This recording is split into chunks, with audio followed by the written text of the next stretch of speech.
Eu sou Mário Persona e essas são as respostas que eu dei aos que me perguntaram sobre a Bíblia. Quando nós falamos sobre batismo, é importante entender alguns aspectos. Existem 3 esferas às quais podem pertencer uma pessoa.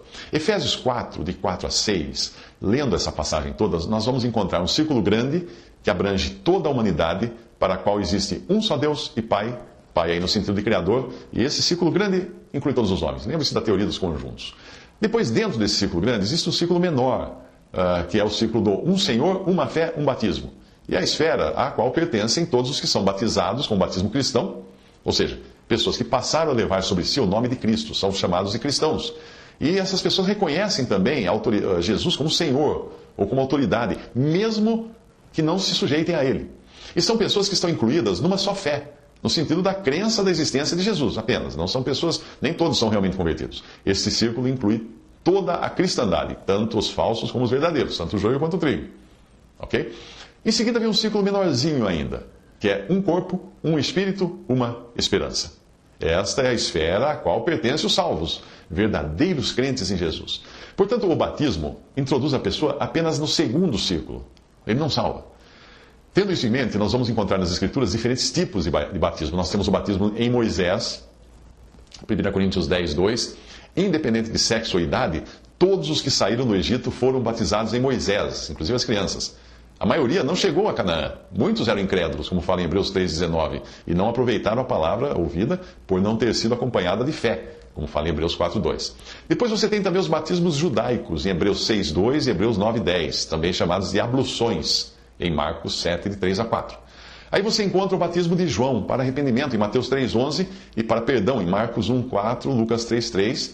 E se você ler Atos 19, de 3 a 5, vai ver que não se tratava de um batismo cristão, porque os que foram batizados por João Batista precisaram ser batizados de novo.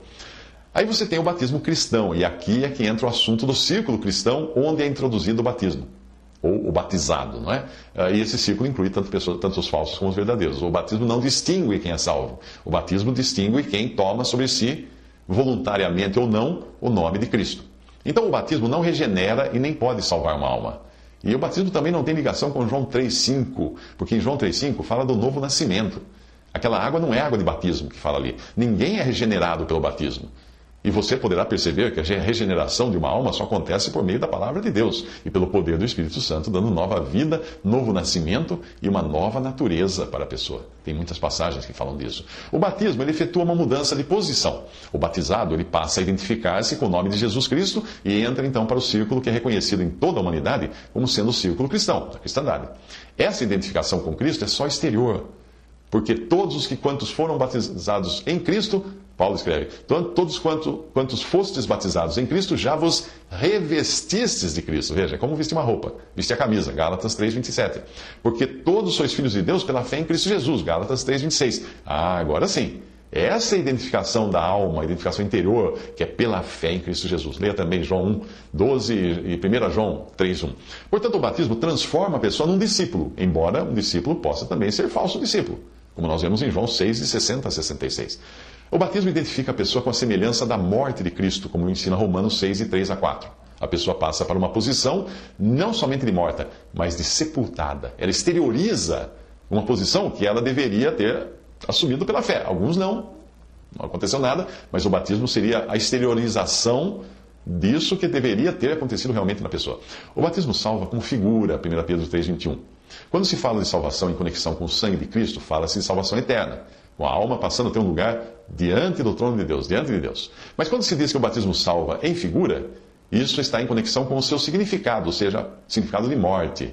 Então o contexto ali fala de Noé, da sua família, tendo sido salvos pela água. A água foi um castigo de Deus, um juízo. A água foi morte para todos que estavam fora da arca. E a arca não, permaneceu acima das águas do juízo. Noé e os seus foram salvos por meio de um juízo e se encontraram então numa nova posição, mas ainda nessa terra. Mas ali nada fala a respeito das almas deles, se foram salvas. Assim também é com o batismo cristão. É uma identificação com a morte e sepultura de Cristo, que foi ocasionada pelo juízo de Deus caindo sobre ele, nos colocando numa nova posição neste mundo, ou seja, levando sobre nós o nome de Cristo. Mas as nossas almas só podem ser salvas se crermos em Cristo como Salvador e somente pelo mérito do seu sangue remidor, não por água do batismo. Por isso, aquele que crê e for batizado será salvo, mas o que não crer será condenado. Percebe? Não diz o que não crer e não for batizado será condenado, mas apenas o que não crer será condenado. Então, resumindo, primeiro, o batismo em Moisés identificava o povo com ele, com Moisés. 1 Coríntios 10, 2 fala isso. E o fato de ter sido um batismo de toda uma nação difere do nosso batismo, que é individual. Mas esse fato não altera a verdade de que o batismo, de um modo geral, identifica o batizado com aquilo ou aquele a que ou a quem ele é batizado.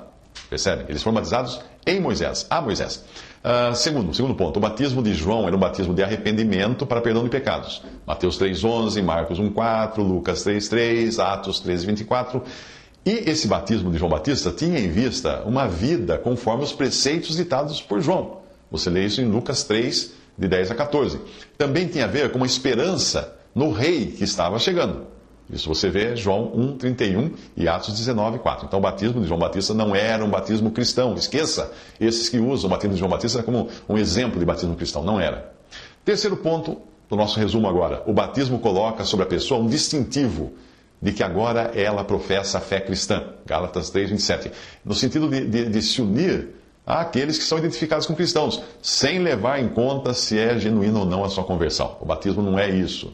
A pessoa veste a camisa, mas isso não quer dizer que ela saiba jogar futebol.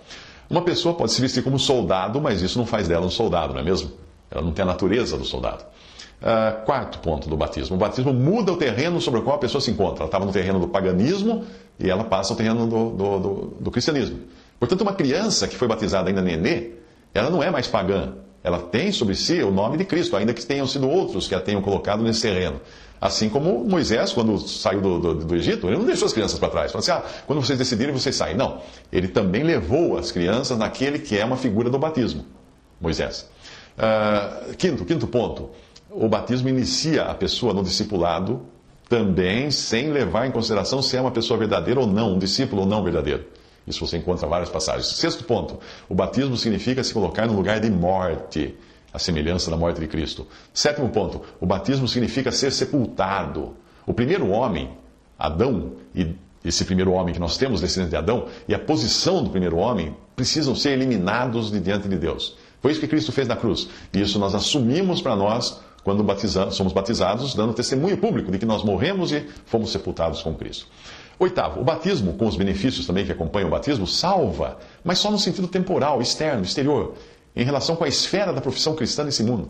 Era desse modo que os judeus recebiam um perdão administrativo, e nós vemos também em Marcos 16,16 uma aplicação geral dessa verdade. Veja, como que salva o batismo? No momento que você, mesmo incrédulo, recebe sobre si o nome de Cristo, você passa a ter privilégios de estar agora ao lado de cristãos, pelo menos nominais, não é?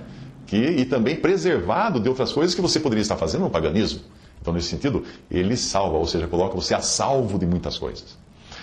Bom, esse é um assunto extenso, eu poderia falar muito mais em outros aspectos do batismo, mas eu creio que isso seja suficiente para um esclarecimento. Primeiro, nós nunca devemos pensar no efeito do batismo como sendo semelhante ou equivalente ou complementar à morte de Cristo na cruz. A tremenda obra do Filho de Deus, morrendo no lugar do pecador, não pode ser comparada a qualquer ritual. Qualquer religião que diga a você que você, para ser salvo, precisa ser batizado, não está levando em consideração a eficácia do sangue de Cristo, a perfeição do sacrifício de Cristo, quando ele disse está consumado. Dizer que uma pessoa não batizada está perdida, mesmo que creia no Senhor Jesus como Salvador, é o mesmo que dizer que a obra na cruz não foi completa e que é necessário uma celebração humana para que a mesma obra tenha efeito completo. Então, que nós possamos olhar reverentemente para o valor inestimável do sacrifício de Cristo na cruz, o único meio de sermos salvos. Porque existe uma outra implicação nesses que dizem que o batismo salva, que você precisa crer em Cristo, mas que também, se não for batizado, está perdido. Sabe qual é a implicação? Você precisaria de um outro Salvador. Você precisaria do Salvador Jesus morrendo por você na cruz, e você precisaria do Salvador, que é a pessoa que vai batizar você. Porque se faltar essa pessoa, você estiver num deserto sozinho, você não vai ser salvo porque você só teve um Salvador, Jesus. Olha que absurdo são esses que pregam a doutrina de que você, além de crer, precisa ser batizado para ser salvo. Não. O batismo é uma ordenança que devemos obedecer porque o Senhor Jesus instituiu, mas a salvação é só pela fé no Senhor Jesus Cristo. Quem crer e for batizado será salvo. Quem, porém, não crer será condenado.